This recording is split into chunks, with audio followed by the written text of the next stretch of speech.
afternoon, everybody, and welcome to our Future Anything National Grand Final for 2020. We are so thrilled to be here with you today and have you join us for what we know is going to be a fast, furious, but super fun afternoon, giving the stage to our young people so that they can show us what they're capable of.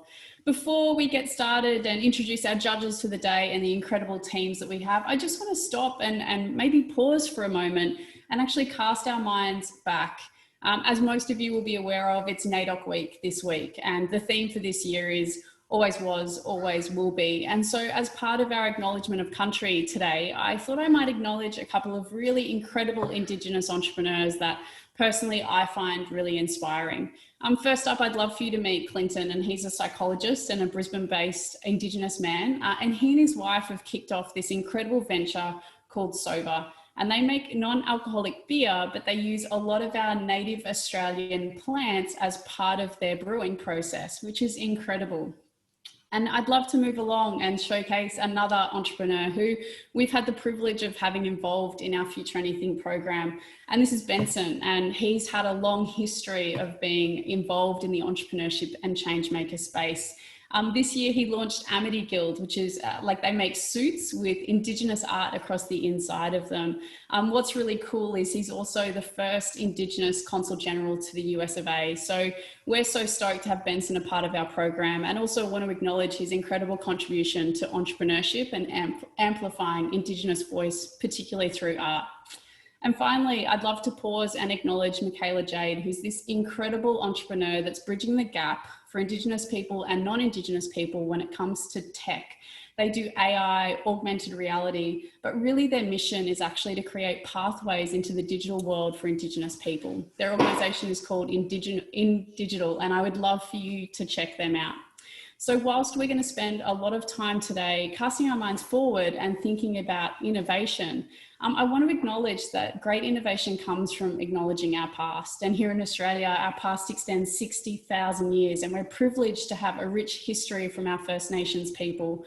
So I want to pay my respects to elders past, present and emerging. I'm coming to you from Brisbane on Yagara and Turrbal land, and I'm so grateful for our Indigenous peoples for the contribution that they make now and continue to make to our Australian world.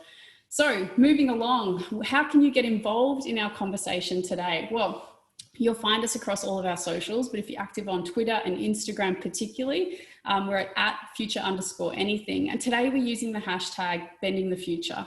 We would love to see you get involved today. So from wherever you are, please take a photo of you tapping into our live stream and share it with us so that we can share you being part of our day today. Our young people get such a kick of seeing people far and wide come to acknowledge them. And also, I guess we should also acknowledge that we're coming to you a little bit differently this year. Every other year in our Future Anything program, we've culminated in a massive physical event. Last year, we were at the Trifford about this time, and we had over 300 people jammed into our venue to listen to our young people pitch. This year, things have gone a little bit differently. And so like lots of businesses, we've pivoted to this new world, and we've created our final series online, virtually, and live streaming, which is super exciting because it means that we can beam our young people in from anywhere to anywhere, which is exciting to think about the audience that can acknowledge and see how incredible our young people are.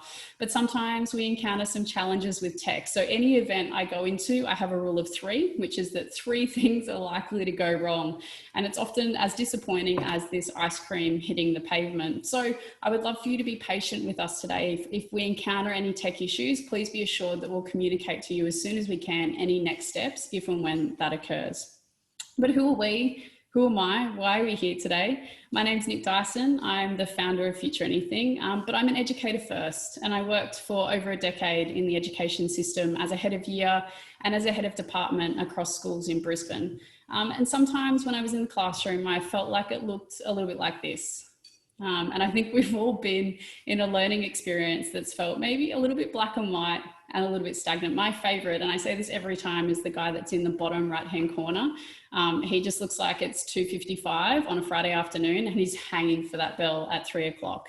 But in my experience in the classroom, I started to see a lot of our young people tapping out of the educational opportunities that we were offering in our classrooms. And so I was working on lots of extracurricular programs to re-engage these young people back into school. And I had a bit of a realization one day when I was working with a group of Year 9 boys, and I kept them back after class because they'd taken one of those 15-minute jaunts to the bathroom, you know, the one that goes past the water bubbler on the other side of the school before they come back to class.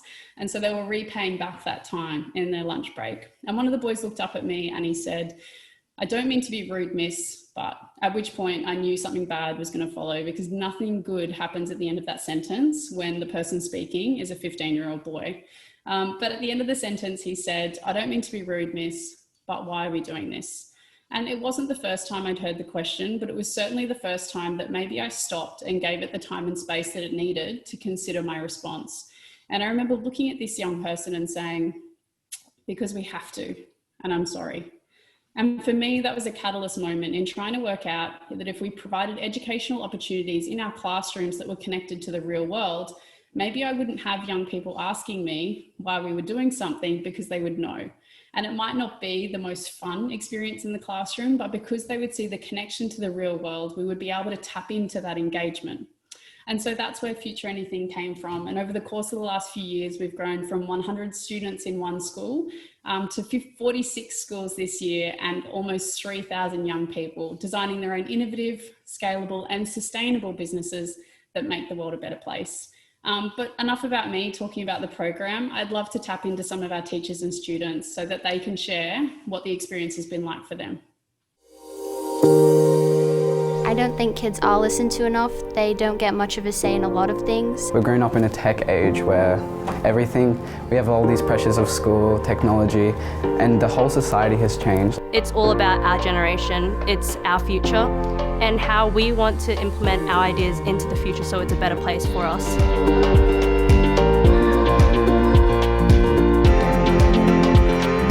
The Activate program gave us the opportunity to give students a real problem that they had to solve, then also give them a real environment to pitch their business ideas to, something that was difficult to achieve here at Sheldon College. So in a normal class, we usually have a teacher and we learn about the knowledge and topic of that certain subject. But in a Future Anything program, it's really interesting because we get to analyse, we get to solve problems and solutions by re-evaluating, designing, thinking of ideas. Because they get to choose their group and their idea, they have that passion towards it, so it's not a forced work environment. They actually want to achieve what they're achieving themselves, so they've got that self-motivation. You learn that business isn't all about money, it's about how you drive positive change within communities. So it gives us the chance to really capture what we want to do and what we want to solve in the world. I think it's important for students to learn the skills of being challenged and having to come up with ideas, because they are life lessons that you'll need to learn throughout your life. So being able to learn them in a safe environment and have support from teachers and from courses, it just allows you to be assisted and learn these challenges now. We don't always have these opportunities to speak in front of a large crowd or pitch our ideas to a panel of judges, so it was definitely a great experience. I would definitely recommend Future Anything to another school, just in that concept of the program's there for you, ready to go, and you're able to tailor it towards whatever you need, and you don't have to keep relying back on making content yourself. And it's also enabling my students to connect with mentors that we didn't know how we could connect with them in the past. I would encourage people my age to be involved in the program, because it's something so different that not many people actually get to do at school. Just give it a crack. Don't be afraid, just get involved. Because it ends up being one of the best experiences I've ever had, honestly. It was amazing.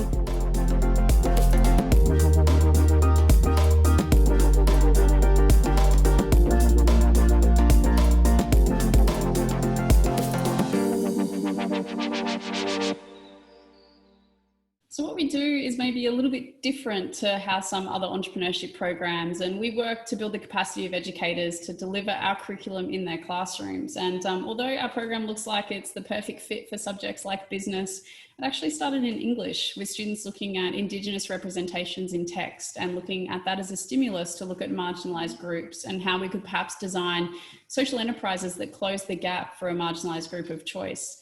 Next year in 2021, we're actually working across 7 curriculum streams, but regardless of the curriculum that our young people engage in the program, they have a mission that looks very similar to this. And so our young people that we'll be pitching today will be responding to a driving question, not dissimilar to this, in the idea of creating an innovative business concept that makes the world a better place. And the way we do that is by following our entrepreneur's odyssey. And so we've kind of melded design thinking along with, I guess, some of our education principles to create our own 10-step process for our students to step through. And the first 2 questions are, how did we get here and what matters to us? Because we believe that the best entrepreneurs are able to fuse lived experiences with their passions in order to design solutions to problems that they care about. We then step through a lot of the ideation processes and design thinking processes before our last frame is, how do we bend the future? Here at Future Anything, we believe that youth-led ideas have the power to bend the future. And so it's so great to see our young people really using this methodology to design things that we know will change the world for the future. But we've had some incredible winners over the last couple of years. In fact, our winner 2 years ago was Tanika, and Tanika designed her enterprise shielded socks.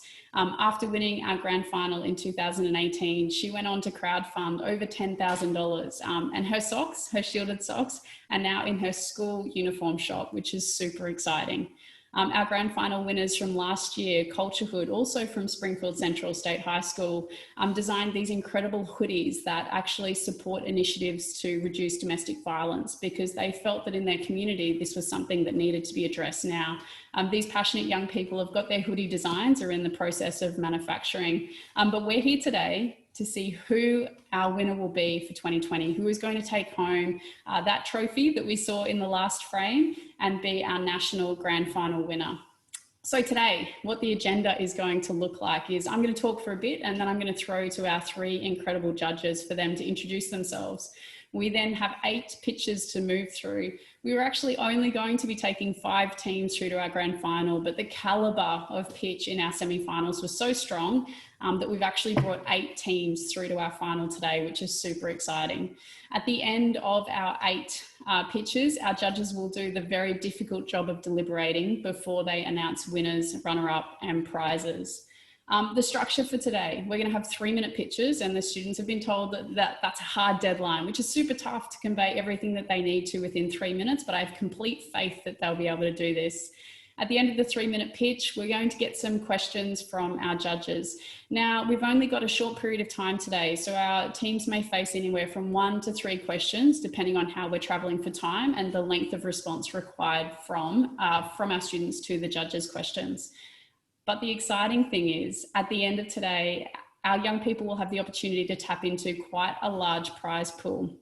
We have $4,500 up for grabs that our judges have the very difficult job of divvying up for a winner, a runner-up, and a highly commended. In years past, we've had dollar amounts attached to the winner, runner-up prizes, but this year we've created a prize pool in order for our judges to allocate funds based on needs.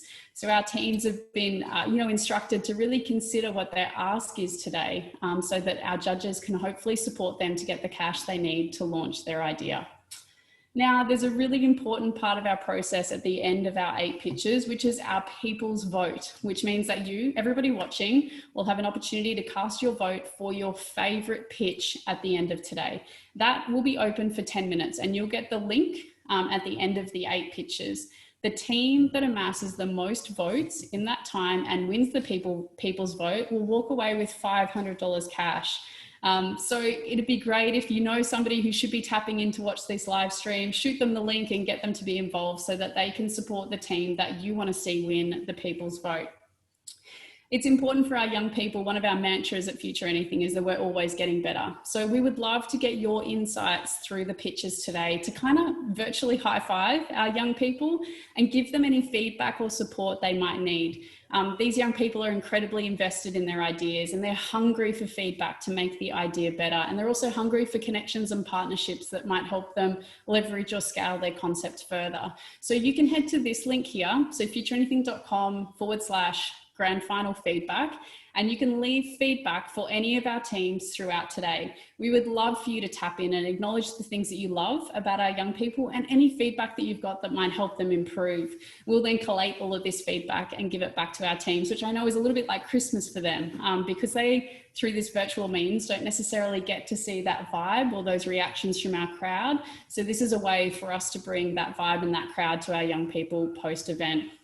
Now, that's a lot of chat from me, and I want to hand over to three people that are far more interesting than I am, which are our judges for today. We've got Laura, Jan and Makara, and I'm absolutely thrilled to have these three individuals as our judging panel today.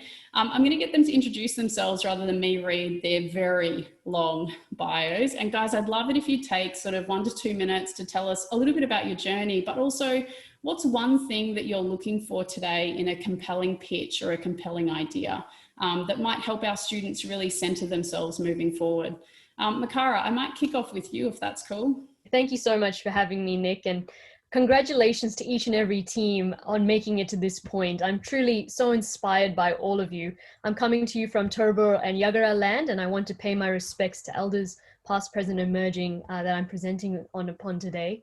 A bit about me, when I was your age, I was so inspired by this concept of social entrepreneurship. And I actually remember being 10 years old and learning the word entrepreneur, and I still can't spell it. It's a long word, but I knew it was something in my bones that I wanted to do. See, my nana, my grandfather, was actually a social entrepreneur. Now, that's not a term he would use during his lifetime, but we grew up in an apartheid South Africa, and I saw him use his business, which was a laundry business that was the first of its kind that serviced non-whites, which was how South Africa classed its Indian and African population. And he actually delivered their clean laundry to them so they could feel safe and not have to go out on the streets. And then he used that money to open education and funding, where he actually funded, I think, close to 100,000 places through school in a time when a country was visibly discriminating on race. So growing up, this was always my understanding of business. It was always a tool for social good. But it's one thing to be, you know, when I was your age, wanting to do that. And it took me 10 years later to actually walk that talk. So I followed a pretty traditional path out of school. I did a law and economics degree. I worked at Deloitte Access Economics for about a year before I realized I needed to pursue this dream. So I'm so inspired by you all for being the age you are, pursuing this. And for me, I think what makes a really interesting pitch or a good pitch is authenticity. So be yourselves today, have a conversation with us, and I'm so looking forward to learning more about your social enterprise ideas, and I'm so inspired by all 8 of you. Thank you. Thanks, Makara. I always love hearing snippets of your story. I just think that, you know, our personal stories are so powerful, and I know that's a massive mantra around Mixed Try and the work that you do. So thank you for sharing a little piece of you there. Laura, you're coming to us all the way from the US of A, and I'm thrilled and a little bit disappointed in myself that this is the first time we've had you involved, if I'm honest. But tell us a little bit about you and your jaunt through education to where you are now, and what are you looking for today? Well, first and foremost, thank you for inviting me, and thank you to the amazing young people that are really bending and shaping the future, have designed and worked really hard to design ideas that I think have the impact to help others, right? And design a better and more just world. And I think I'm really excited to hear the ideas and share feedback. So my journey, like some of y'all, I was an educator, actually. I became an educator in my early 20s, but became a principal, and then obviously did a lot of work in project-based learning and experiential learning of like what it means to have really powerful learning experiences. And today I actually run the K-12 lab at the Stanford Design School, which is, as Nick was saying, this design process is I teach and train educators around the globe and students about how we can use design to uncover challenges that are facing our planet right now. And so a lot of my work today and working with educators is really helping people, as you described already, what is the invisible need that is not being met? And how do we make that need more visible to others? Design is an iterative process, And it's always about being of service to the greater good and to the greater world. And we do that by identifying ideas and solutions and products and putting them out into the world so that we can help other people. And so today, what I'm really looking forward to is, as folks have already said, authenticity. And I'm also open and interested in how people are responding to this idea is that you might have a concept. And as a designer, we know that your idea is never done. It is the first iteration. And I bet many folks today, as they think about their pitch, they're going to hope that they could do it 5 more times, or the next product is going to be different. And so I'm just hoping for this authenticity and reflection, knowing that what you're showing me today and what we're going to be looking at will continue to grow and continue to get better with this kind of feedback that we hope we can all give. So we're just gracious, and I'm very excited to be here. Thank you so much. Oh, thanks, Laura. Really appreciate it. And I love that you flagged something that's so important, is that whenever we finish something, we always identify next steps. And actually, nobody's here to see the perfect pitch. We're just here to see your passion and your potential. And then we can extrapolate that, everything else that comes after that. Jan, look, I don't even know where to start. It's been a long journey for us in the FA program that all started with an email that I must have sent 5 years ago as a teacher in Brisbane to this person, Jan Owen, who was an author and this incredible figure in education. And I remember being this teacher sending this email going, man, you know what, I'm going to get a reply from her EA, and her EA is going to call me Nicola instead of Nicole, and it's going to be really awkward, but she's going to say that Jan's, speaking in Switzerland and can't make it along to your event. And here we were, I got a reply, and you came to Brisbane and joined us for our first Shark Tank, and you've come back every year since. Thanks for being here again this year under different circumstances, virtually, as opposed to making the journey to Brisbane, but we're thrilled to have you back again for our young people. Thank you, Nick. And hi, everybody from Melbourne, where we've come out of the longest lockdown in the world. And very happy to be out of lockdown. Not quite out of lockdown. We're not in Brisbane, as my old hometown. So, but I would like to also acknowledge that I'm on the land of the Wurundjeri and the Boonwurrung peoples of the Kulin Nation in Australia, and pay my respects to elders past, present and emerging. And Nick, I thought your introduction and the shout outs to some of those incredible Aboriginal and Torres Strait Islander entrepreneurs who are being showcased all week. There's just hundreds and hundreds and hundreds. And it's so exciting. Everywhere I turn, NAIDOC Week is this brilliant celebration, which is what it's meant to be, of 65,000 years of continuous history. So my background is I am a kind of an accidental entrepreneur. I'm that entrepreneur kid that had the lemonade stand at the end of my driveway with 2 clients a month. You would have thought that would have put me off, and it would have sent me, off to do something more reasonable in the world. But I think I'm one of those unreasonable people that thinks that from a very young age that we could make the world a better place. And so my entrepreneurship journey has led me from business entrepreneur to social entrepreneur. Now I think I'm actually much more of a systems entrepreneur. I look at whole systems like education or housing or even youth entrepreneurship as a way of thinking about how do we inspire and engage with young people about the future of the world. And definitely entrepreneurship is going to be one of those anchors in the future of education and learning, but also in solving the most complex problems. And so what I really want to say to everybody today is that you stand on the shoulders of these giants. For 5 years, we've watched tens and tens, probably hundreds actually, Nick, of the most incredible young student entrepreneurs. So you don't need to worry about looking at me and what I've done, or Laura or Makara, although Makara is absolutely exceptional as an FYA alumni. I just like constantly Makara, and Laura, absolute huge respect and regard, and just really want to hang out with you. But really the shoulders you're standing on are of other students from your schools, from the schools across Queensland, and also, can I say, the schools across Australia. So you are a generation of the smartest, brightest young thinkers, innovators, doers, designers in this country. And we need you now. In fact, Future Anything is now like a outdated name that we're going to have to think about, Nick, because it's like now anything. now anything, and this is your time now. So I'm so excited to be here again with you. I cannot wait to see your pictures, and it's just the beginning. This is the first beginning of a massive journey for you, and I can tell you, after 30 years, I've set up 3 businesses this year, and I expect to do a lot more in the next few years. So this goes on for the rest of your life. If this is in your DNA and you love creating and designing and working with other people, you'll be doing this until you're like David Attenborough at 93. And it's the best part of being alive and in the world, is doing this work. So have the best afternoon, and yeah, can't wait. Thanks, Jan. I hope that we all take a little bit of your unreasonableness. I think sometimes there's not enough of that for our young people, that permission to acknowledge unreasonableness and then do something about it. So I won't tell the story that you told me about that time you were at a school in Brisbane and I think there was a suspension or something. We won't dig into that today. That's a story. Yeah, okay, we'll dig into that one another day. But thank you to our judges. I couldn't imagine 3 better people to be here today to witness, I think, what's going to be a super fun afternoon. And without, I guess, holding us up any further, I'd love to introduce our first pitching, well, actually solo entrepreneur, which I think is so brave. And we have from Kildare College, Sydney, with her project, Did I Say Yes?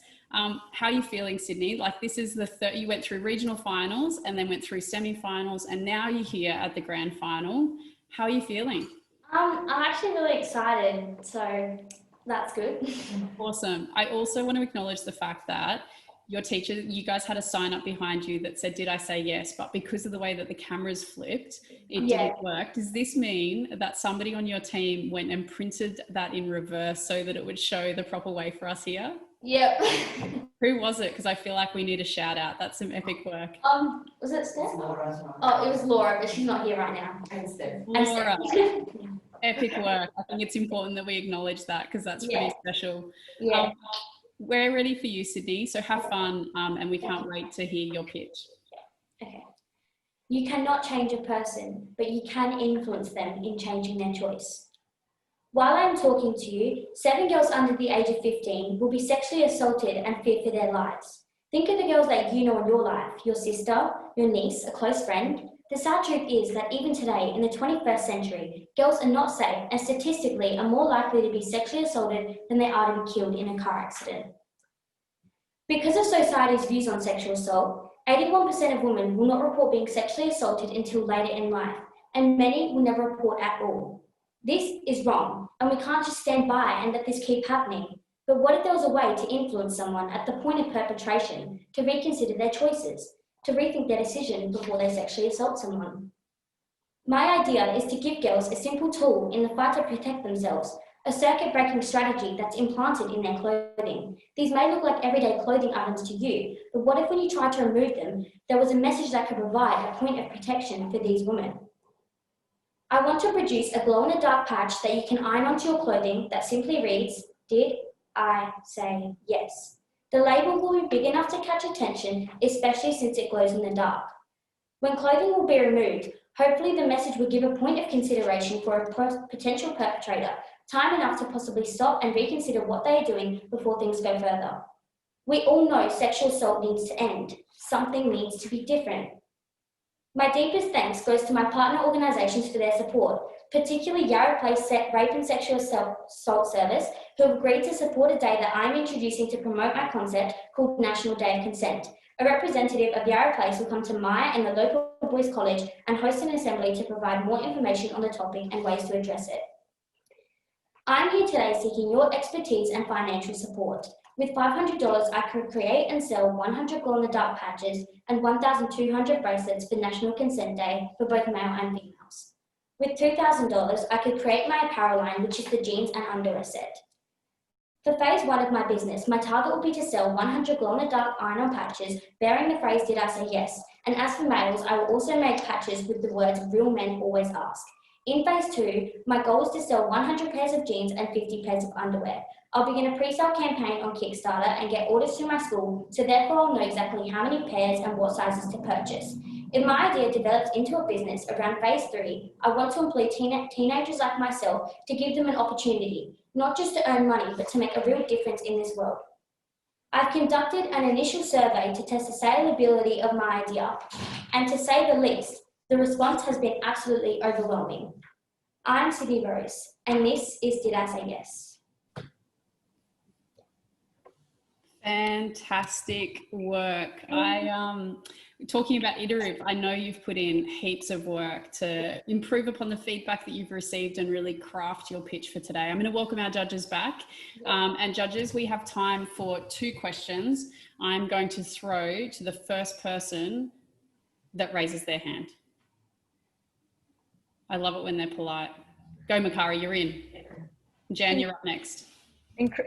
Incredible initiative. Thank you to your pitch. Could you talk me through your budget that you put up again? Yes. And Yeah, so basically with $500, I don't know off by heart like the expenses and everything, but it's on the chart. But with the $500, I could create like 100 like of the patches, which say, did I say yes, and Real Men Always Ask. And then because I'm doing a National Day of Consent, I want to sell wristbands. So that would also cover that expenses. And with 2,000, I would be able to create the jeans, which are here, and also the underwear sets. So yeah. And are you selling these products, or are you giving away the patches? I'm going to be selling them for, I think, the $5 each, the patches. Yeah. Got it. Thank you. Fantastic presentation. Well done. Congratulations. Loved it. Very smooth. Really good. I've got a question about, you've got these multiple products, and I'm a little bit confused about having all these products. I saw the patch and I just went, oh, that's brilliant. You know, you could partner with a whole lot of brands. Yeah.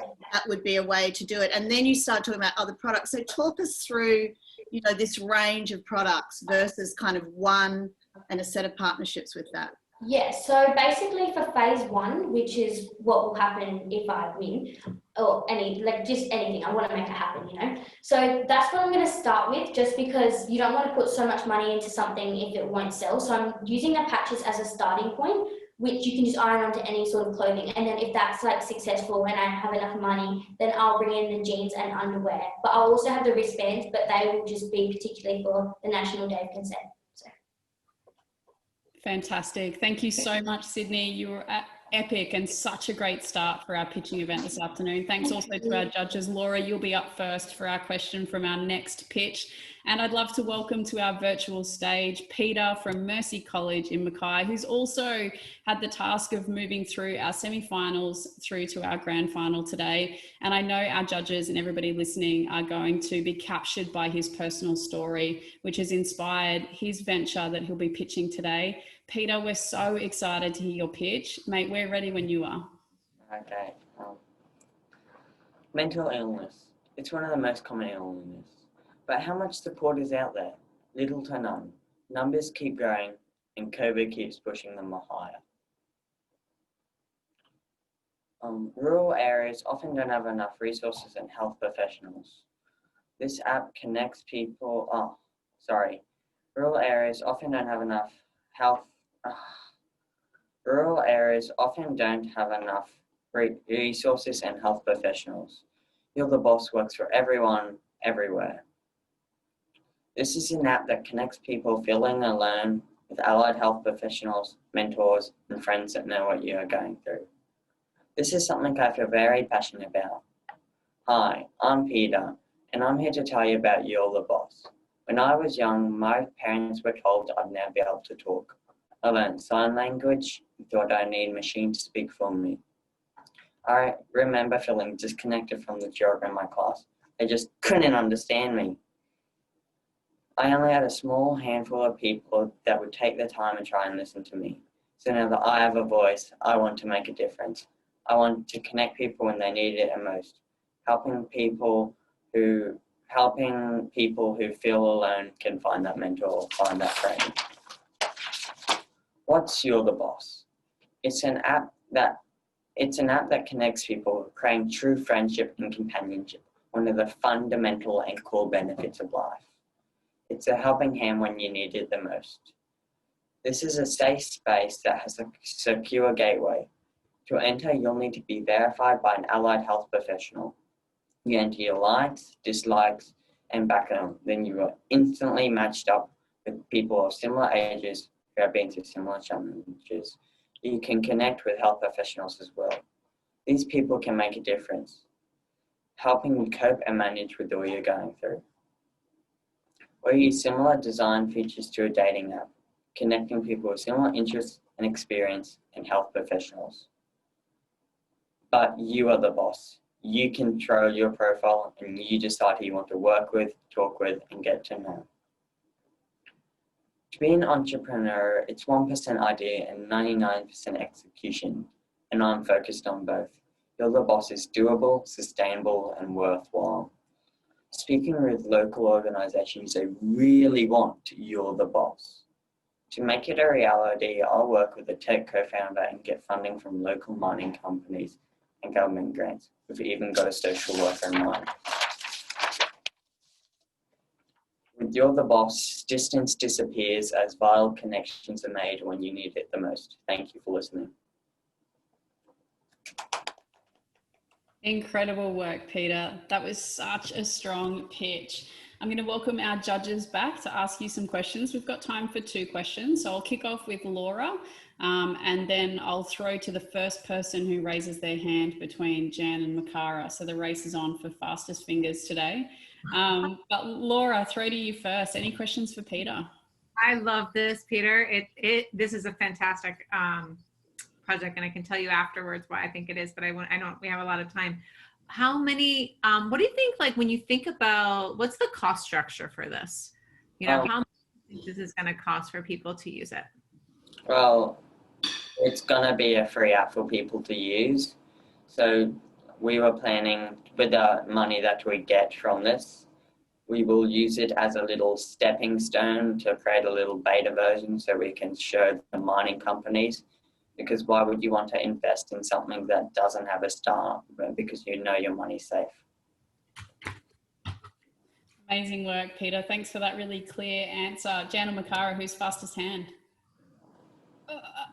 There's 2 polite. Makara, I'm going to throw to you, and then Jan, you can have the first question for our next entrepreneur.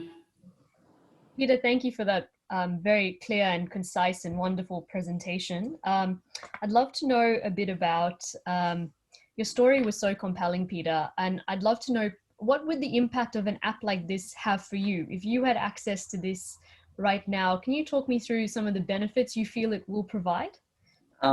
So it's a bit hard, like especially in high school, to make some friends. So it'd also be good for those people that find hard, that have like mental health, find better friends and so on, so they can make better connections and so then they would lower health, like suicide and so on, because they will feel like they would have friends to so on.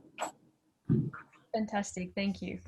Thanks for sharing, Peter. Amazing pitch. We're stoked to have you in our finals. You can breathe a sigh of relief, and I'm going to welcome our 3rd pitching team to our virtual stage, which is AquaShield from St. Andrews. Gentlemen, we are super excited. Look at you in matching shirts. I love it.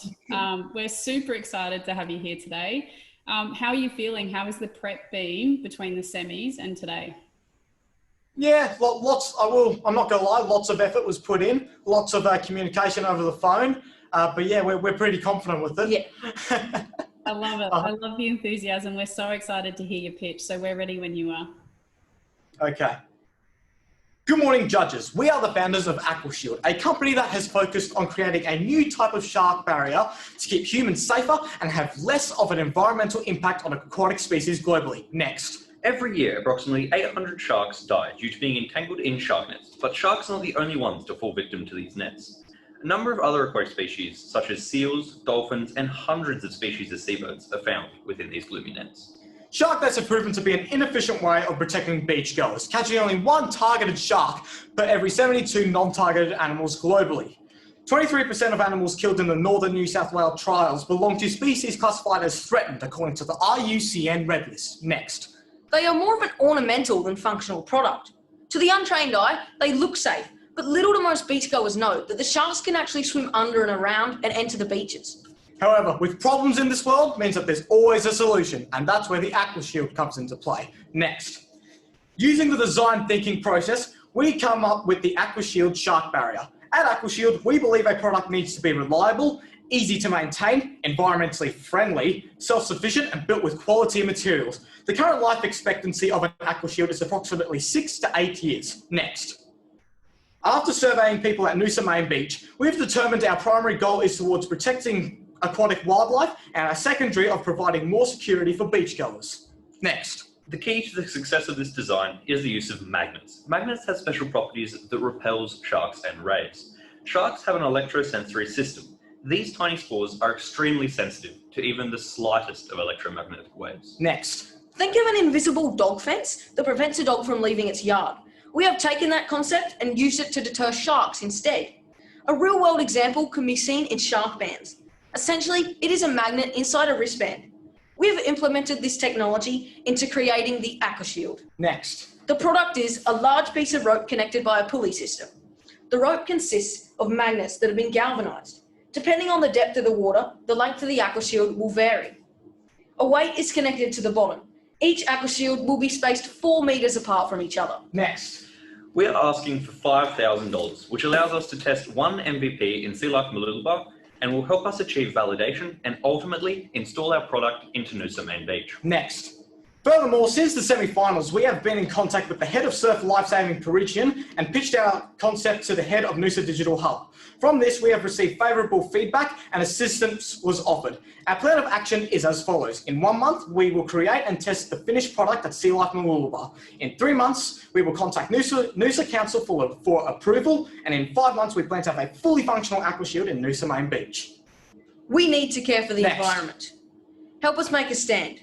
We are passionate for saving our oceans, and this is our message. Thank you for your time. Great job, team. I loved your energy and I loved the movement in order to get the prototype in screen. That was very, very good. I'm going to welcome our judges back.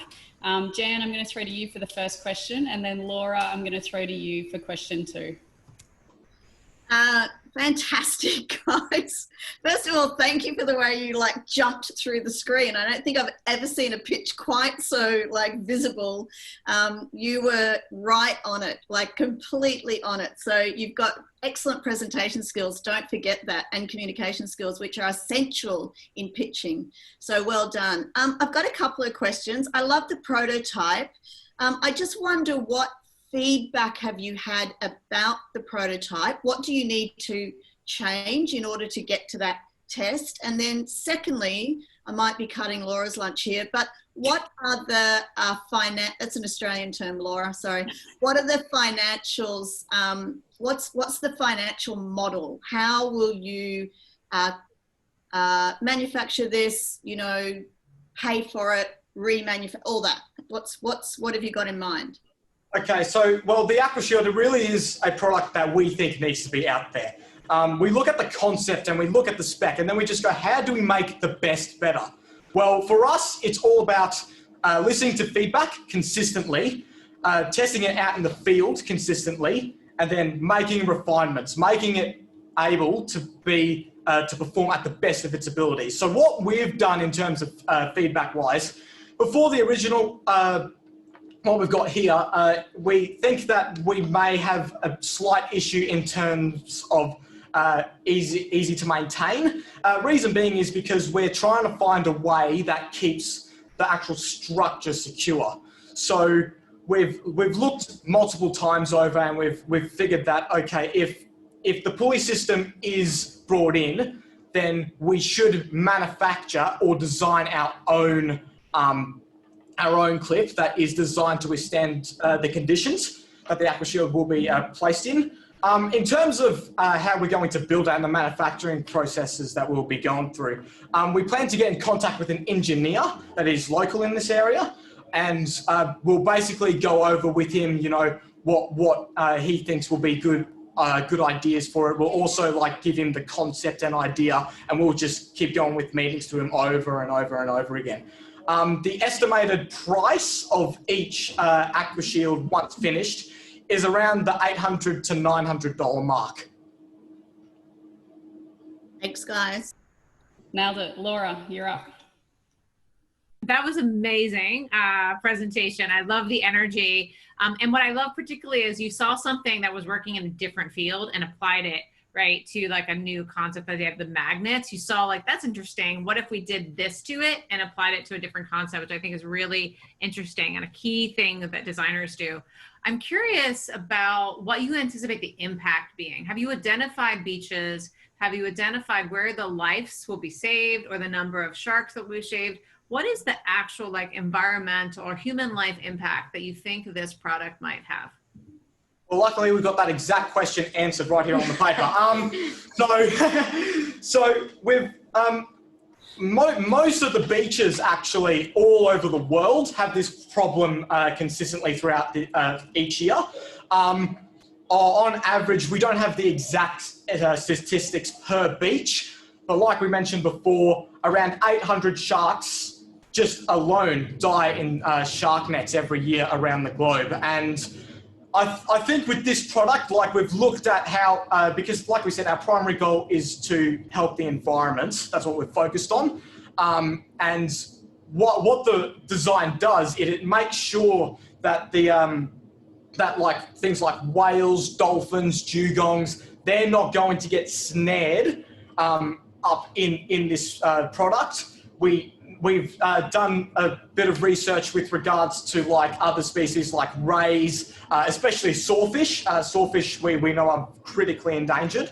And yeah, we've just come up with this design that we know in the long run is, in long term, is going to be more beneficial, not just for humans, but more for the environment as well, because it's so important in our environment, it's not even funny. Thank you very much. Great questions from our judges. It's always awesome to see like that technical prototype in a presentation. So well done, gentlemen. I'm super excited to introduce our next team for today, which is Heal It from Corinda State High School. So welcome, girls, to our virtual stage. We are ready when you are, so good luck. Heal your mind. Change your life. Hello everyone, I'm Zainab. I'm Helen and we are The Heal It. Today we would like to pitch to you a product that we feel passionate about, and that is very personal to us, the healing journals. Next. Ladies and gentlemen, there are 75% of girls with low self-esteem reported in engaging in negative activities like cutting, bullying, and drinking. This reduces the quality of their lives compared to the 25% of girls with high self-esteem. Moreover, 20% of teens also experience depressions before they reach adulthood, as they begin to experience many physical, emotional, and social changes. Next. And that is why we believe that low self-esteem must be alleviated with our healing journal. Healing Journals is an eco-friendly, affordably priced product aimed at adolescents who experience low self-esteem or anxiety. It includes links to support services, activities, and strategies that they all design for the unique needs of teenagers. Next. Our target customers are teenagers with low self-esteem, but every high school student and even adults can use our journal. As an advisor or as a friend, Healing Journal will help the teenagers to be more resilient, and productive, and ready to deal with their issues. Next. Our ultimate goal is that Healing Journals have a unique design and is 100% plastic-free. We buy the journal for $11.95, sell it for $24.95, and gain a profit of $13. We're asking for $2,319 for the 200 units over the course of 3 months in our first run. Then we will gather feedbacks from our customers and refine our product before commencing our second run. Next, please. Here is a digital copy of our journals. The products come A5 in size with 4 designs, which include spiral and non-spiral designs with 2 base colors, black and white.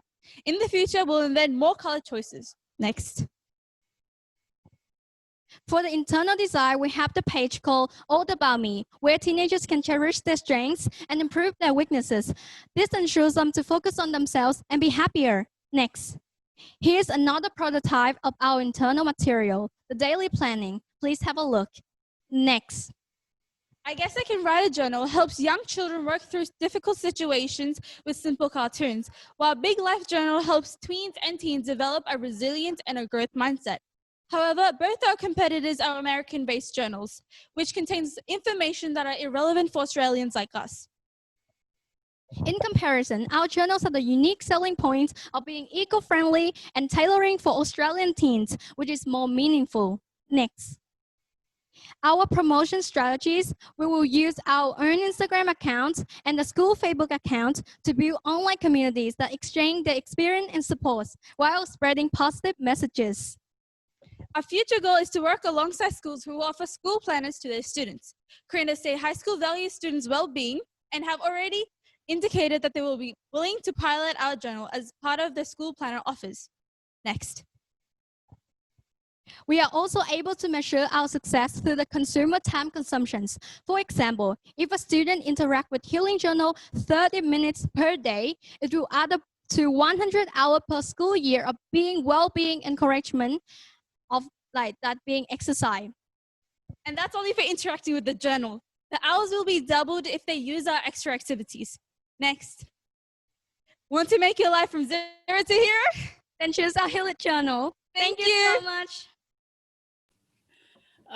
Incredible work, girls. Having met with you guys this week, I know that an incredible amount of work has gone into your competitor analysis and to get ready for today. We've got time for one question for these guys. So Makara, I'm going to throw to you. Sorry to Jan and Laura, you no go for this one, but we'll throw back to you later at the end. So Makara. Fantastic. Helen and Zainab, wow. I found your slides very informative. The piece that was, you started to address it. You said, you know, your main competitors in this space are American companies. And I'm thinking of stores like Kiki K. I'd like to know a bit more of the risks you think you'll face in the Brisbane market where you're starting and how you're planning to overcome them. To answer your question, we know that another competitor out there is KKK, Typo, or even the product in the Kmart or Coles or Target.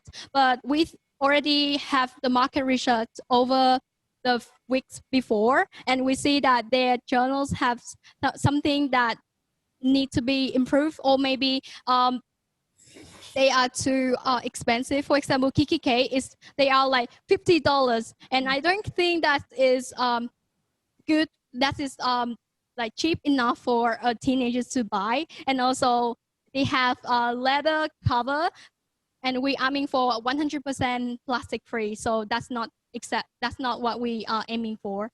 Yeah. Thank you. Fantastic. Thank you. Great answer, girls, and well done putting that together. And the fact that you've got your school on board already as your first customer is fantastic as well. So a very strong pitch. I just want to throw to our audience, we're having lots of feedback and virtual high fives come in via the feedback form. And so just a reminder, if you've got 2 seconds and a device in front of you, please go to futureanything.com/grand finals feedback and just let the teams know the stuff that you loved about their pitch. And if you've got an opportunity for them to improve, or a connection or a partnership that might help them get better, we'd love for you to pop that information in there as well. These guys love hearing from people around how they went, and so being able to give those virtual high fives to them after today's event would be fantastic. We have our next finalist from McGregor State High School, Recycle. How are you feeling ready? Are you feeling nervous? Are you excited? What's the percentage between excitement and nervousness? It's probably half and half. I mean, you know, there's great rewards that'll come from this, but at the same time, it is a little bit nerve-wracking. Yeah, I mean, yeah, I guess it's good that it's video and that I can't actually see, you know, how people are watching me right now, so that's good. Yeah, look, I mean, I'm not sure whether imagining the whole audience in their underwear is necessarily going to work in this instance, but we're excited for you and we're all cheering for you here. And good luck. We're ready when you are. Remember back to when you received your first bicycle. It must have brought you a lot of joy, as by owning many over the years, I know I'd be lost without the freedom mine have brought me. Now imagine if those two wheels could bring a whole lot of joy to a large disadvantaged group of the community. Well, for some 10,000 Logan children, those fun times and cool cruises are just an imagination, but I want to change that. Next slide. Good afternoon. I'm Adam Merrill, the founder of social enterprise Recycle. I believe all children, regardless of wealth, family, race, or gender, should have access to a fun and useful form of transport and exercise. I plan to achieve this using my vast knowledge of bicycles, some community support, and collaboration with the National Schools Chaplaincy Program. Next slide. The problem I'm trying to address is poverty. According to the APO, in 2019, some 774,000 children under the age of 15 lived in poverty. That is 1 in 6 Australian children. This is significantly evident in my hometown, where 7.9% of people are unemployed due to a lack of education, and 43% of children lack leisure equipment to stay active and socialize with others, and are excluded from activities, which will then in turn affect their mental health. If nothing is done to counter these issues, then young people will continue to have limited access to education and resources that will help them break the cycle. Next slide. My solution comes in several parts, the first of which is to source used and unwanted bicycles from the community by donations and store them at a collection point at my school. The second part is to restore 5 of the collected bikes per month and sell them for around $100 each through online platforms. This can sustainably be done by myself initially in my personal workshop. However, my principal fully supports the idea of a school-based workspace. Lastly, I've partnered with and will donate 1 restored bicycle a month to the school's chaplaincy program, who will then distribute the bicycle to a child in a school across Brisbane. I've conducted a survey of the community and have secured 20+ donations and can confirm that people are willing to pay on average $100 for a restored bike. I've also commenced discussions with Innovate Logan on a possible partnership and some support. Next slide. When you invest in my business, you are improving the lives of children in need and bringing exercise, belonging, and employment to a disadvantaged part of Southeast Queensland. Next slide. 1 bike costs on average $40 to restore, with $30 for parts and $10 for labor. This means it'll cost me $200 to produce 5 bikes in a month. Bikes that cost more than $50 to repair will be disassembled for parts to ensure nothing goes to waste. This means I'll be making $400 a month from bike sales, though this will fluctuate due to bike types and quantity of restorations. In total, I'll be making $170 profit a month, or $2,040 a year, with a further $30 being sent on consumables. What I'm asking for is an investment of $800 to cover the startup of my business. The money will go towards the specialist tools and the first month's expenses. After initial investment, my business will be completely sustainable with options to expand production, personnel, and profit. Next slide. In conclusion, I'm just another person with a big idea, an idea that can change the lives of many youth in Brisbane. With your help, I can make my dream a reality, because an idea is nothing without action. Next slide. Thank you for listening. Adam, well done. That was an incredibly strong pitch. And look, you know, when I'm being quoted in a pitch, like, of course, I'm going to be on board. So well done. I'm going to invite our judges back to our virtual stage. And we're going to have one question for Adam as well. And Jan, I'm going to throw to you for this one. Adam, any questions for him in regards to recycle? Hi, Adam. Fantastic to see McGregor, the home, the original home of Future Anything, still coming all the way through 5 years later, which is brilliant. Your school is smashing it in this way and in many other ways. I was thinking about what other ideas that you could link to this.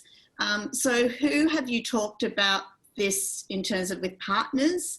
And with other groups. So for instance, Dismantle in Perth, which started this exact program, and Good Cycles in Melbourne, all started doing other side businesses which were going to corporates and offering to what's the word? Not recycle, but service their bikes, you know, in the lunchtime and so on. So there's all these side businesses out of these programs. So I'm interested as to who you've been testing this idea with in the sort of broader marketplace, and what your other ideas might be to build the business. It's a great little business at the core, but I think it needs some add-ons to get the income that you're going to need over time. So I have worked out and planned that I can employ people sustainably, and that is possible. Specifically thinking of employing kind of local youth around my area that may be getting up to no good or things like that. I've also considered, and I believe it would be completely possible, to service a lot of the bikes at my school as well and get more income that way, given that we have a large community that rides to school. And I've also thought of other kind of for instance, I could take on larger projects and complete them over time, or I could do other sorts of projects that aren't just bikes and restore them to further kind of, you know, the name recycle doesn't You know, it relates to bikes, but it can also mean recycling other products too. Great answer, Adam. Well done. A strong pitch today. And I love that you've set up the space to really give our judges some insight into your thinking and your business as well. So cracking work. I'm super excited to welcome our next solo entrepreneur to the stage, Andy from The Gap with his business, Fun Puns by Andy. I feel like we might get some puns. Andy, are we going to see some puns today? Or are you setting us up to let us down? No, you'll get a few. Okay, good. Because I'd hate to be disappointed going into this expecting puns and then not to get any. Mate, we're super excited to hear about your idea, and I'm super excited to get a shirt, if I'm really honest. We've had this conversation. I'm going to have to jump on and grab one. So we're ready when you are. Pitch away. Thanks. Next slide. We all know someone who's been affected by mental health issues. Friends, family, colleagues. It's debilitating, affecting so many aspects of their life, especially in young people. It's a soberingly serious problem. Seeing people at school suffer from anxiety and other issues, I wanted to help them. Next slide. G'day, ladies and gentlemen. My name is Andy, and I love drumming, having a laugh, and a bit of fun. I think that this passion really reflects in my business, Fun Puns by Andy, which sells apparel with original pun illustrations printed on them. Next slide. These range from t-shirts to tea towels to bags to adorably cute baby onesies. Within a year, I aim to add mugs, prints, and cards to this list. All of my current products can be found on my online store and website, funpunsbyandy.com. Next slide. Each week, I continue to create new and unique pun designs, which I post on Instagram. All of them containing positive, light-hearted messages which aim to get a laugh or a smile, hopefully uplifting someone if their spirits are down. But by wearing my shirts, you're not only getting a laugh, but you're funding one of Australia's most important services, Kids Helpline. 10% of profits from every purchase from my store goes towards Kids Helpline in order to make sure young people get the support they need when they need it. Next slide. Here are the partnerships which created the shirt for your use, allowing you to experience amusement at the pun for every minute you wear it. And not just you, those who see it feel joy as well, distracting them from whatever worries or anxious thoughts they may be having. Next slide. So this slide just shows how much I'm selling each item for. Already I've sold several items, which are each sold at a cost, which ensures that it is competitively priced, leaving enough profit for me to get paid, the business to make some dough, and Kids Helpline to receive some life-saving funds.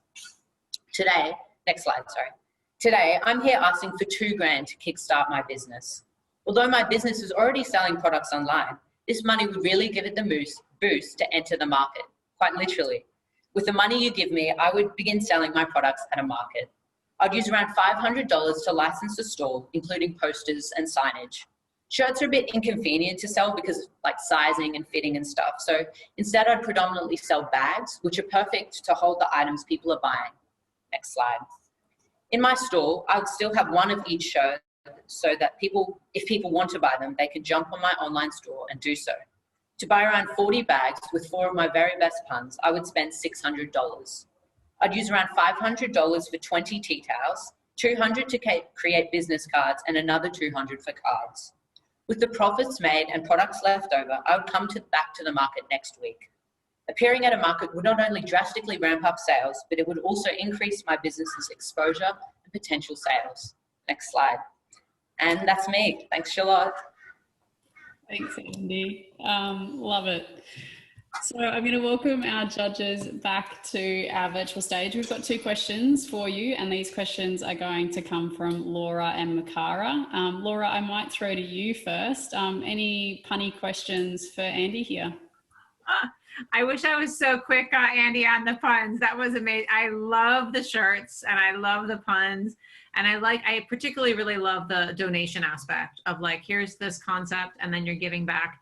I'm really curious about your implementation strategy. You mentioned earlier that you have a social media account of Instagram.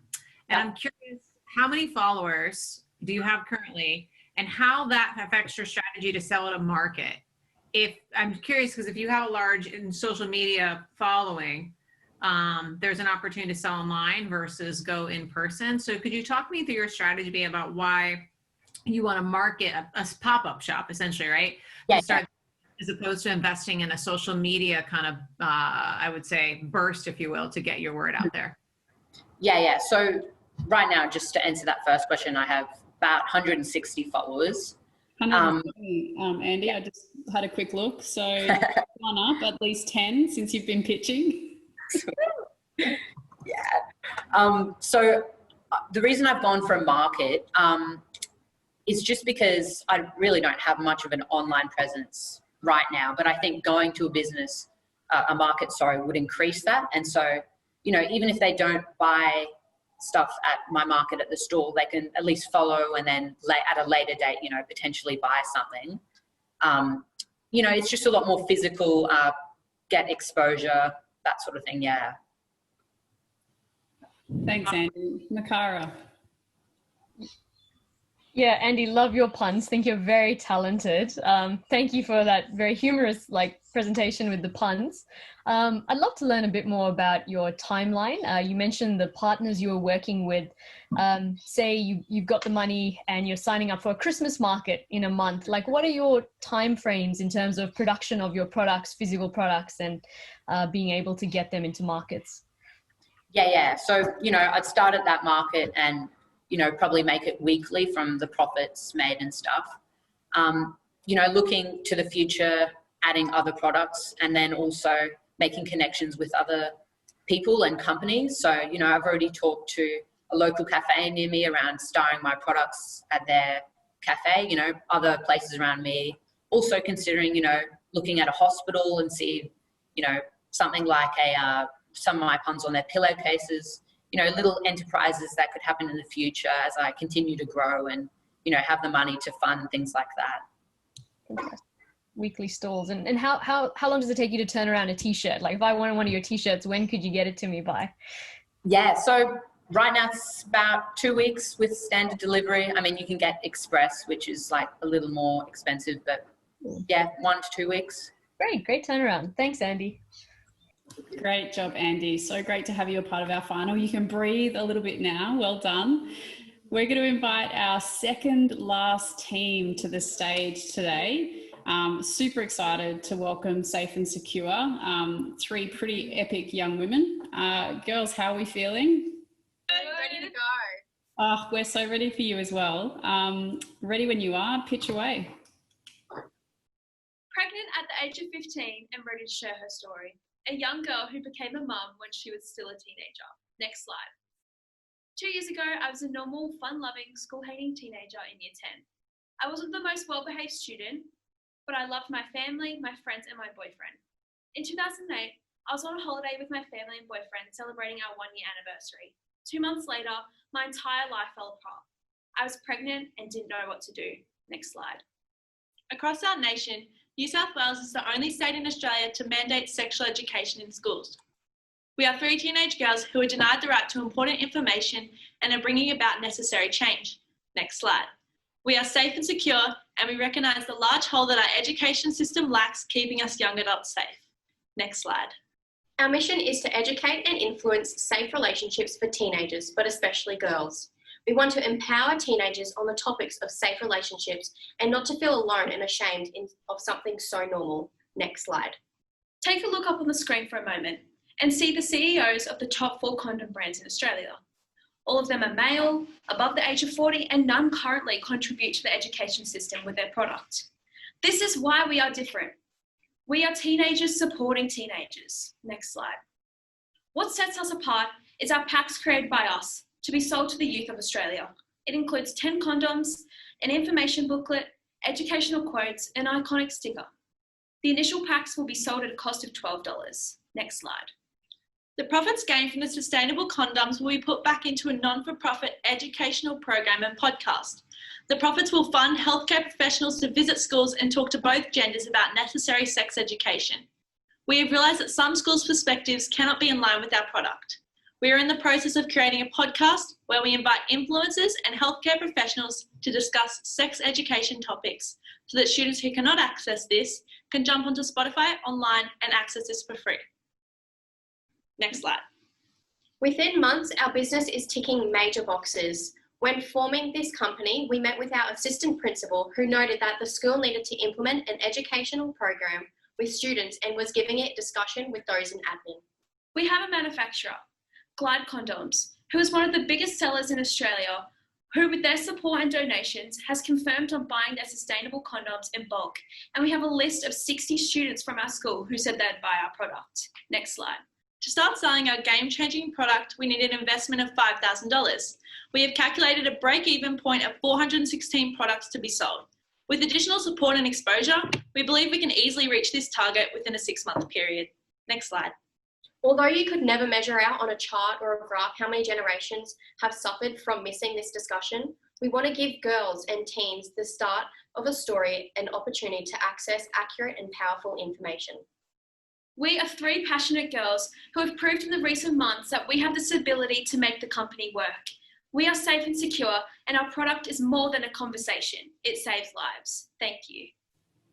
Congratulations, girls. That was an outstanding pitch. I'm such a fan of the intro graphic, like the purple. I find it really mesmerizing, but a really strong pitch and such an important conversation to be driven by young women like yourself. So thank you for sharing your story and your idea today. We've got time for 2 questions. Jan, I might throw to you first. Questions for the girls? First of all, congratulations. Could you just tell us your names? I don't know which way you are on the screen, but... I'm Piper. I'm Zara. And I'm Tegan. Okay, Piper, Zara and Tegan.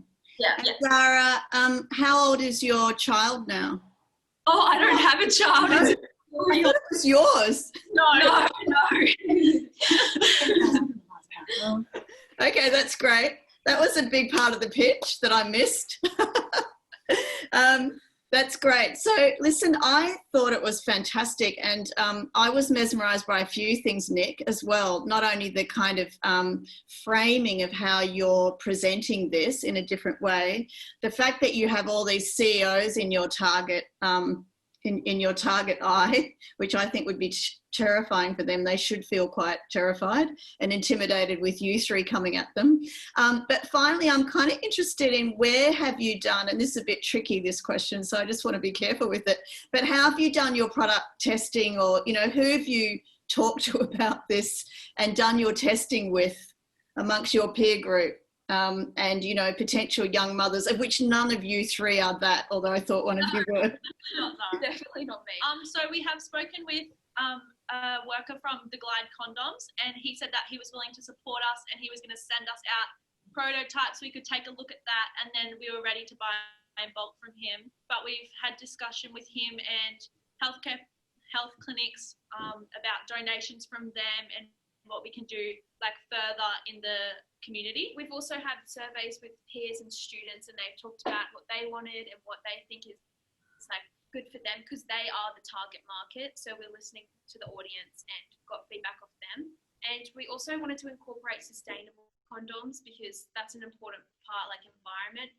And this was all checked back with our deputy principal. Great. We've got time for one more question. It'll be fastest hand. Laura and Makara, who's up? Oh, I love it when they're polite.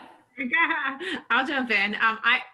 Fantastic job. I had the same, sadly, Jan, the same concept, like, wait, who has the child? So I definitely missed that part too. The one question I have is, I'm curious about like the kits that go out to the young people, and then the translation to the podcast. In the beginning of the pitch, it was like really making sure that this young person felt supported, right, in the precarious situation in which she found herself. And so how are you like helping folks who receive the kit get to the online resources like the podcast, the actual, like, I think the more actually like emotional / like support that might happen when you're dealing with these really complicated and cultural issues within families, because they'll have this kit and then they might, who knows what happens after that. So how are you trying to get them right to that podcast, to the resources that will ultimately also support them? Yeah, so in our packs, we have like brochures included with our information on it, and on there would be our website. And that has an anonymous page where girls can comment and share stories and stuff like that. And for our podcast, we were thinking of doing like important topics that would be faced throughout someone's journey. So like we were thinking of doing like consent and like sexually transmitted diseases and stuff like that. And we're also, like, we wanted in our podcast to have healthcare professionals and them giving advice, asking questions so our audience can have questions asked and answered by healthcare professionals, as well as like the team, and connecting with others through like social media, word of mouth, and Instagram. Great response, team. I see a really exciting collaboration between you and Sydney from Did I Say Yes around like National Consent Day, and really perhaps working together, because I think you guys are so aligned in your values that I think it'd be super exciting to see the two teams perhaps collaborate on a joint initiative moving forward as 4 really strong, powerful women. So thanks again, girls, a really strong pitch. We have our final pitch for today. I can't believe how fast the day has actually gone. And we have Michaela from the I Am Project joining us now. You've had a long wait until your pitch. How are you feeling? Are you feeling ready to go? Yeah. Okay. I'm a little nervous, but I'll be okay. Oh, you're going to smash it. I have complete faith. So we're ready when you are. Yeah. Do you know the power of your own thoughts? You see, for me, I had what people would call a perfect life. I got good grades, I had an awesome family, and seemed simply happy. But inside, lurking underneath, was a different story. I thought that no one really cared. Next. From this simple thought, I fell into a negative spiral of other thoughts, like no one sees me and I'm simply not enough. Although I wasn't the only one, I saw the same struggle in so many people around me, and I'm sure you have too. My thoughts informed a perception that was far from the truth. However, through this struggle, I found the worth of my thoughts, my life, and the power that comes with that. Only I had the power to decide who I was. If my seemingly perfect life could go down such a path, think how easy it would be for someone who has divorced parents, a chronic illness, or has lost someone close to them to go down a similar path to me, but not come out. Next. Hi, my name is Michaela Finch. I am 14 years old, and I am the founder of the I Am Project, where we believe in a world where our negative thoughts no longer rule our reality. We aim to do this by creating products that promote positive thinking through our I Am affirmations. We are also donating 10% of the profits to Beyond Blue, a charity that strives to help every Australian achieve their best possible mental health. Next. The I Am Project is more than an idea. In August and September, our crowdfunding campaign reached our initial $1,500 target in just 5 days, before going on to raise $3,500 with 60 supporters. This allowed us to produce our first product, laser cut bamboo keychains with 15 different I Am affirmations. Next. Since then, we have been awarded the 2020 Young Social Entrepreneur of the Year by the Greater Springfield Chamber of Commerce, and have been featured in an article on Ipswich First, participating in an Ipswich City Council forum on mental health for young people. Next. We launched our local shopping centre during Mental Health Week, and the response from the public was overwhelmingly positive. We sold nearly 150 keychains, generating around $1,500 in sales, and donating close to $100 to Beyond Blue. Next. Since then, we have launched our website and online store at the iamproject.com.au. Moving forward, we hope to grow the impact of the project through expanding our product line and investing in social media marketing. To do this, we would need around $2,000, $500 to reach around 100,000 people in a locally targeted brand awareness campaign, and $1,500 to start a line of biodegradable phone cases. Next. Did you know that your thoughts have 10 times more power than what others say to you? And what you say out loud is 10 times more powerful again? So if the people around you are saying that you're beautiful or handsome, but then you say to yourself that you are ugly, then that is 100 times more powerful than anything that they could possibly say to you. Next. Dark negative thoughts are like viruses. They lead to more serious issues like depression, anxiety, and even suicide. But together we can work to stop these issues from infecting future generations, and work to build a society filled with love, support, and encouragement. Next. Thank you. Oh, Michaela, well done. Such a strong pitch, and it's already been such a jam-packed journey for you, I guess, from initiating this idea, moving through a crowdfunding campaign, which you were funded in 6 days, going to your first market, selling all that product, launching a website. Like, there's a huge amount of work to jam into 3 minutes of a pitch. So thank you for sharing so much of your story with us. I'm going to throw to our judges. Makara, question for Michaela? Thank you for that very informative pitch, Michaela, and sharing your own personal story in the beginning. That's always very powerful. And congratulations on your crowdfunding campaign. That's awesome. My question's similar to a question I asked another pitch participant, and it's around, I think, especially in the goods area where there are affirmative products and you're competing with sort of other brands in the space. I'd love to hear from you. Who do you think are some of your competitors, and how do you see yourself having a unique selling point over them, or mitigating kind of the risks around competition? Yeah, well, there is a lot of competition with keychains because they're a very common thing that people sell. But what makes our product different is that they have affirmations on them with I am phrases. And when people see them, they can be reminded that they are enough and that they are loved, and that it holds more of a meaning behind it than just a keychain. It's more than just the product. It's about the meaning behind it. Excellent. Thank you. Great. Laura, question for Michaela? I think my question was basically similar, is when you think about the market and why the phone? I'm curious about why you had a keychain. Why the phone? Yeah, so I was thinking of creating like a consistency in the products, as in like they fall into the 3 different categories, that you have them on you all the time. They're very accessible, like for every person can use them, and they're different. So they're not exactly the same as other things. I know phone cases aren't really different, but the fact that they're biodegradable and they're helping the environment. That's great. And I also love the fact they're with you all the time. I think that was like really the interesting piece there. And I think it's like that really helps. And again, fantastic. Really. Thank you. Thank you. Jan, final question for Michaela to close off our questions today. I think my questions have been answered, but Michaela, I just want to say congratulations, because that is phenomenal how you have hit the ground running and how you've already won awards, and how you went to market so quickly. That takes a level of ambition and creativity, but also ability to back yourself. And that's what we love to see in entrepreneurs, this ability to kind of get out ahead of even where it's a bit uncomfortable and just back yourself. And when you're doing it for others, because it's about bigger issues than you, it's very easy to do, as I think you've discovered. And so you're an incredible young entrepreneur who's going to be doing a lot for our community, and I really want to honour and thank you for that. Thank you so much, judges. That closes with our final pitch from the I Am Project, our 8 pitching teams for today in our Future Anything National Grand Final. We're going to boot you out of this conversation while you do the really tough gig of picking winner, runner-up, and potentially some highly commended teams. There's a $4,500 bucket of cash.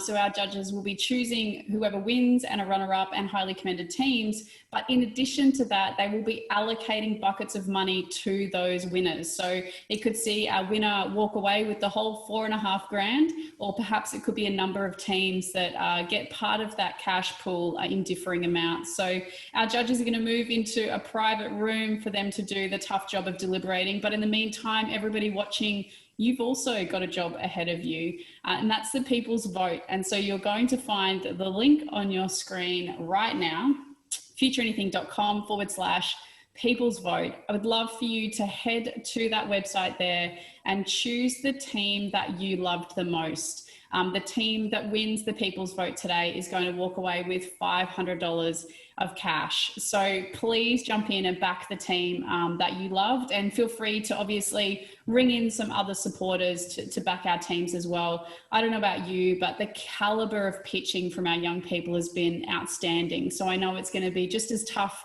for our judges as what it will be for you to pick a winner. But we're going to put some music on, and we're going to probably take about 10 minutes. So you've got time to grab a drink, go to the bathroom, obviously vote. And then secondly, if you find yourself with a little bit of free time whilst our judges are deliberating, we would love for you to give our teams our virtual high fives through our grand final feedback. I can't tell you how much our teams love receiving this detail, the parts of the pitch that you loved, the things that you're really stoked on, the acknowledgements, as well as any opportunities for them to get better. These 8 teams are super passionate entrepreneurs and they want their ideas to get up and into the real world. And so you taking a few minutes to provide them with this valuable feedback could really shape their growth. So we're going to put some music on. We're going to take about 10 minutes and we would love for you to jump in and vote for your favorite and provide some virtual high fives to our teams. We'll see you soon.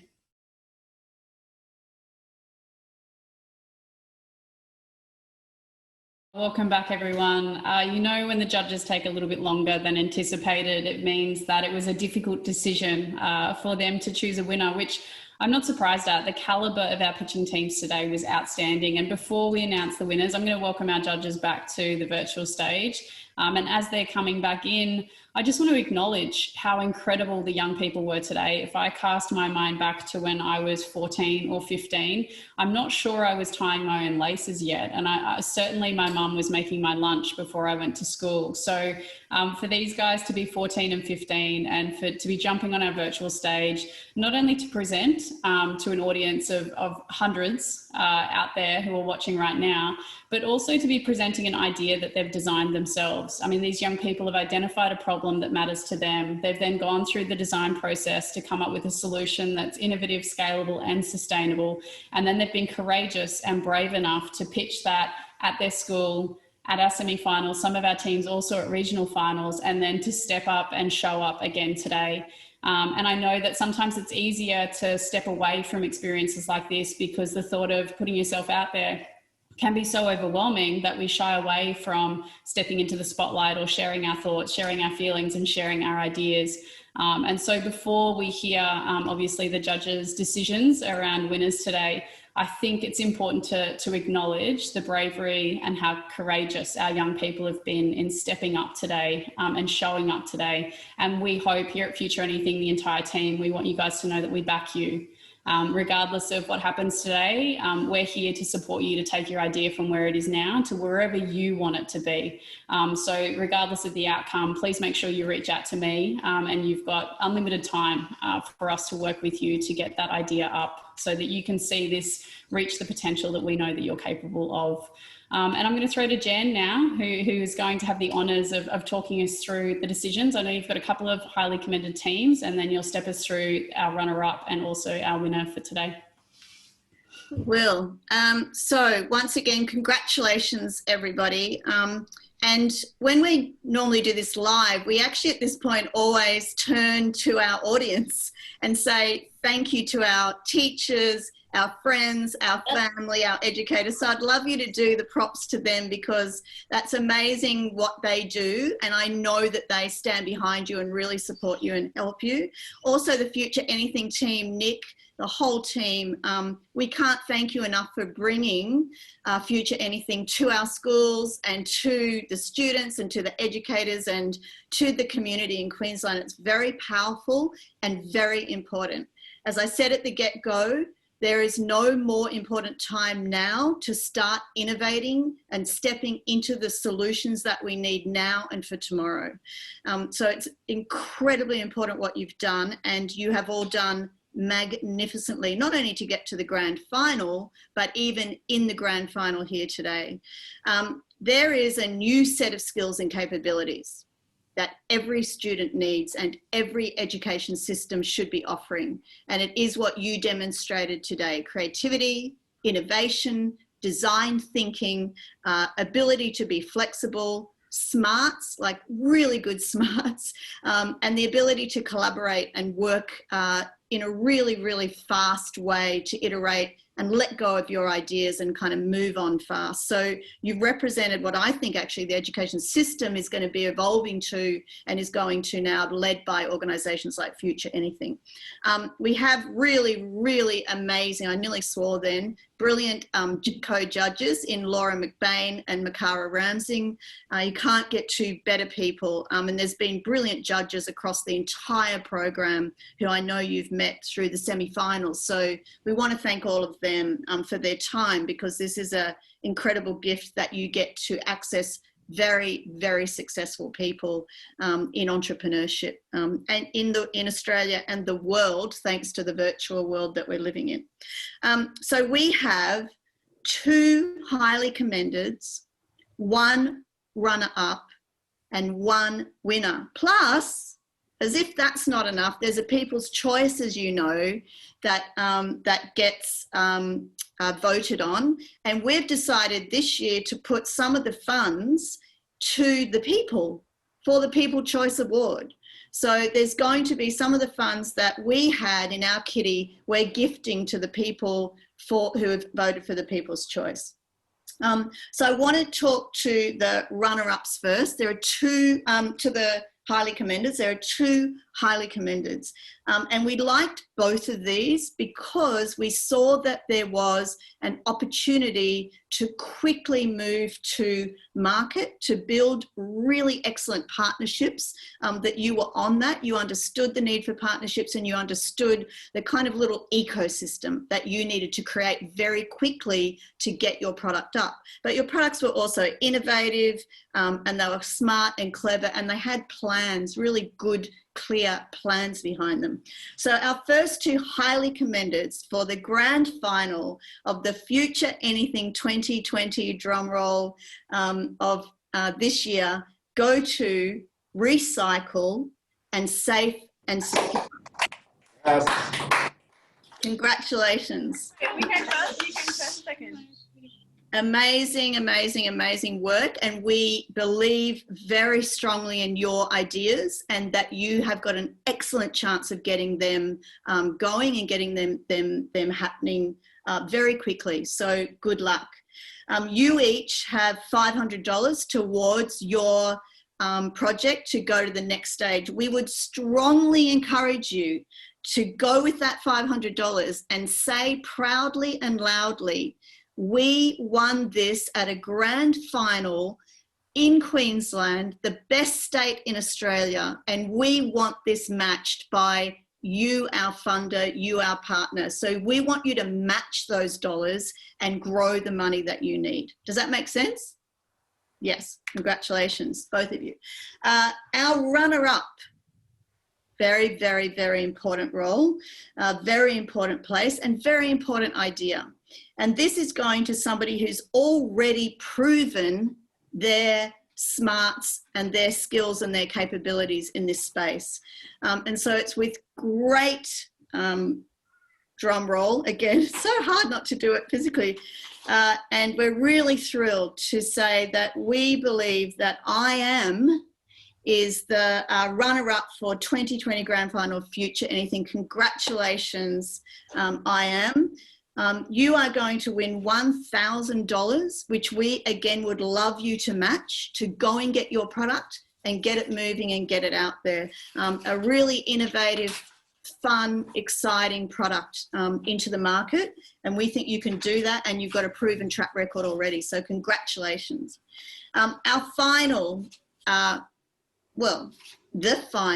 winner, the grand final winner for this year's Future Anything of 2020 goes to a remarkable group of very smart, very high energy group of a team that has come up with something that is so important for us now in Australia, in the world, and we believe has got a great chance with the right partnerships and the right work and a lot of hard work to be successful, and that is Aqua Shield. And they jumped as which is well done, guys. Fantastic. Wish we'd been there to see that physically on stage. Congratulations. And you guys, we are awarding you $2,000, which again we would like to go and get matched to get your product out there with Sea Life in Mooloolaba, with the Noosa Council. We want you to build on your plan, and we think you can.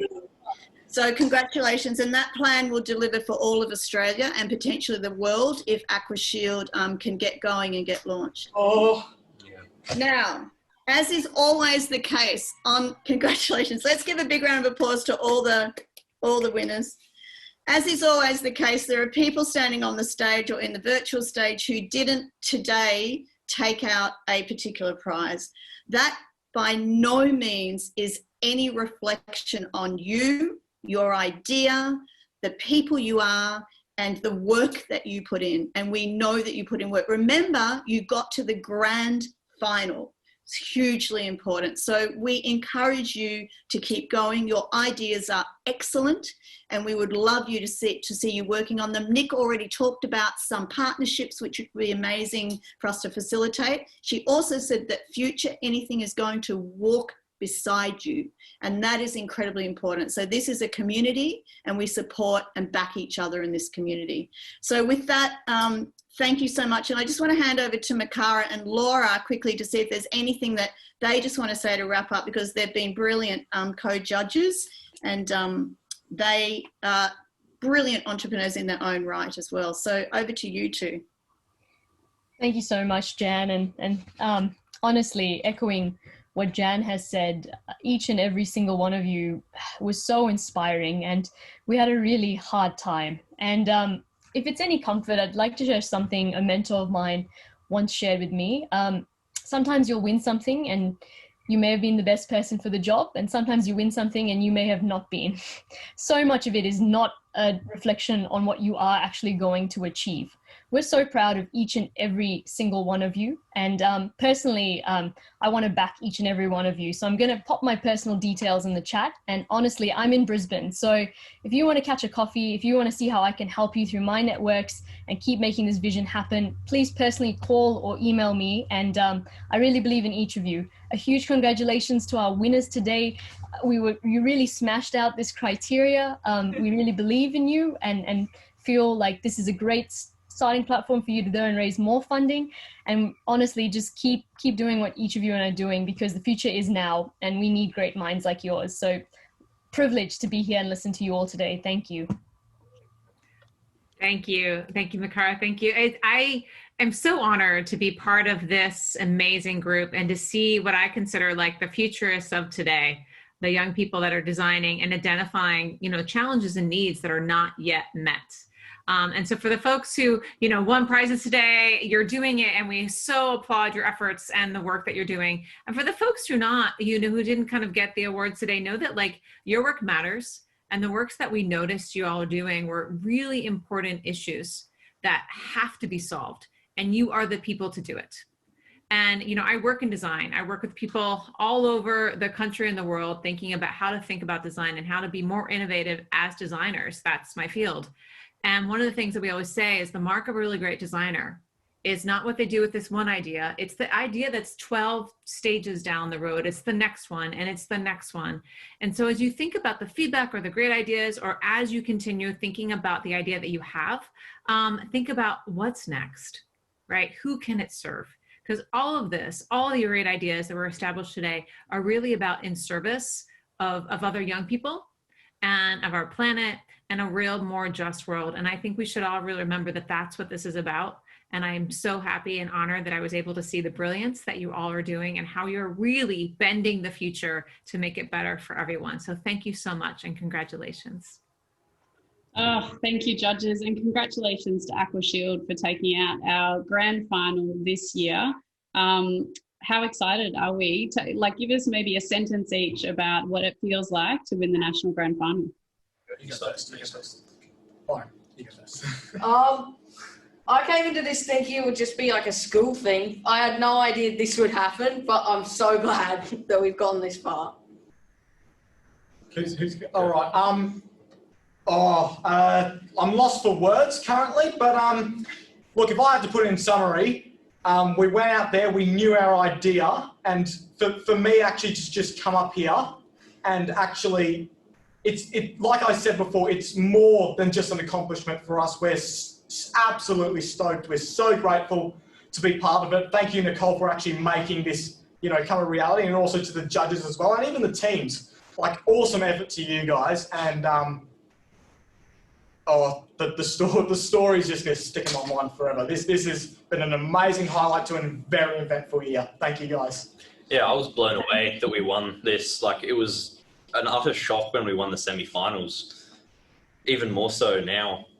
Like, I honestly didn't think we were going to get this far. It's amazing. Congratulations, gentlemen. We're super excited about you. And more than anything else, I think that I want to echo what the judges have said, but also let you know that this is just the beginning. And it could be the beginning of something really exciting. And, you know, we're all backing you, and not just in words, but also in action as well. So please make sure that you reach out to your supporters and ask them for what you need, because if you don't ask, you don't get. So make sure that you give us the option and the opportunity and the honour of supporting you on this journey. So congratulations again. I have the people's vote here, which, can I say, we've had almost 2,500 votes come in for the people's vote, which is outstanding. And I just want to say that I was always a little bit disappointed that we weren't going to have a giant physical event for us all to be together under one roof with today. But if anything is served through having this through live stream and virtually, is that we've been able to reach so many more people today and give so many more people the option to see how fantastic our young people are. So I can tell you now, and I'm just pulling up the numbers in front of me, it was a very close vote, but with 34% of the votes, we have recycled from McGregor State High School. So Adam, congratulations. You've bagged $500 as a highly commended team, but we're also adding $1,000 to that total. So you're walking away today with $1,500 to get your idea up and in Logan City, where I know young people need it most. As somebody who grew up in Logan, it's certainly a place that's special to me. So congratulations, Adam. How does it feel, legend? Oh, thanks so much. It's just great. I mean, yeah, as I said before, idea becomes reality, and that, you know, it's lost for words. I mean, it's just great. You know, it's yeah, really good. You know, end to the week. You know, pretty good end to the year kind of thing. So yeah, thank you. Thank you. And I just want to share, I was fortunate to be at the McGregor State High Shark Tank, you know, a little while ago where Adam pitched and won his school event. And I remember having a chat to him after the event, and I remember saying, mate, you should really apply for finals. Like, I think you've got a cracking idea and I'd love to see you move through to that stage. And at that point, Adam, I remember you saying, oh, I don't know, like, I'm not sure whether I'll apply. And you were genuinely very uncertain. You're like, I don't think the idea is good enough. And I guess why I'm flagging that is, like, often entrepreneurs who are doing the hard yards and the hard work never think they're good enough, ever. And there's not a magical point in your journey where you suddenly wake up and go, my idea is amazing and I'm good enough and I'm worthy and I'm deserving. I think that we're all a little bit unsure of ourselves and a little bit uncertain. And so I want to commend the fact that you lent into that uncertainty and you stood up and you pitched anyway. And I think that that's seen you rewarded for those efforts and that courage. So congratulations. Thank you. Amazing. Well, I want to pause and acknowledge our judges again today, and I'm conscious we've gone over time, so I'm going to wrap my thank yous as speedy as I can. Laura, Jen, Makara, I've said it once, I've said it 1,000 times. I couldn't imagine 3 better people to be here today with our young people. And I just want to thank you for your time and acknowledge that sometimes the deepest way that we show respect and honour others is by gifting them with some of the limited time that we have. So for you to gift us with your time on a Friday afternoon, I think really shows our young people that they matter and that their ideas matter. And so I want to thank you for your insightful questions. I want to thank you for honouring us with your time and your offers of support. And personally, thank you for the support that you offer Future Anything as a program. So I appreciate it. I want to also take some time to honour the man behind the scenes, Andrew, who has been running the tech seamlessly today, and he won't show his face on camera today, but I would love for everyone to just take a moment to acknowledge that there's a lot of hard work in the background that goes to create an event like this today. And so I want to acknowledge Andrew and his hard work. And second to that, I want to acknowledge Jess, who works tirelessly behind the scenes for Future Anything, running much of our communications and logistics.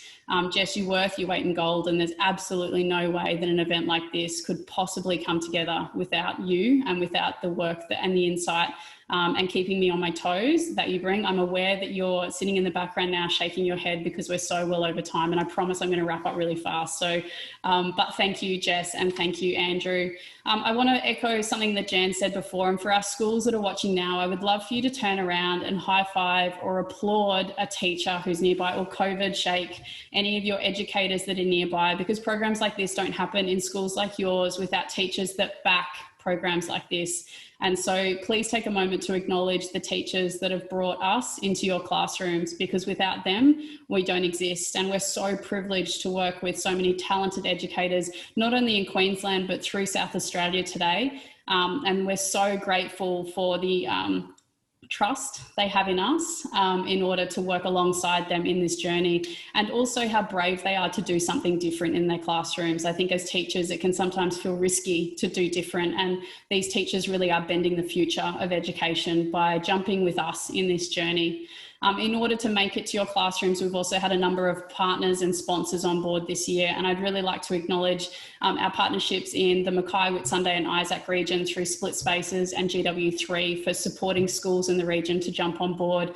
I want to acknowledge Logan City Council for bringing the program to 12 schools this year in order for our entrepreneurs to be able to tap in through that region. I want to acknowledge Moreton Bay as well for jumping on board to bring the program to schools in that region, and also the Catholic Education Office in South Australia, who piloted the program with 5 schools this year to amazing success, with Sydney jumping on board from Kildare College this year, making it through to our final.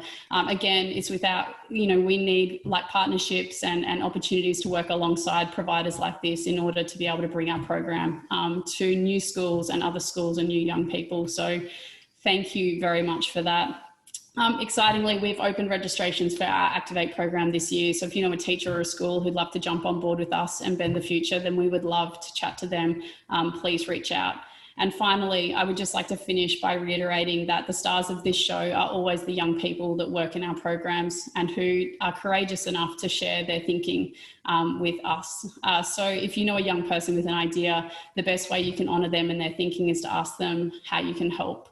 And so I would love for you to reach out to any of our teams. Please fill out the feedback forms if there's ways that you can support our teams. And if you know a young person with an idea, then back them, because we really can shift the landscape of our future when we back young people and allow them to bend our future. Thanks so much for joining us. And as ever, thanks to our judges, our students, our sponsors, Jess, Andrew, and everybody else involved. We'll see you next year for what we know is going to be another incredible year of Activate.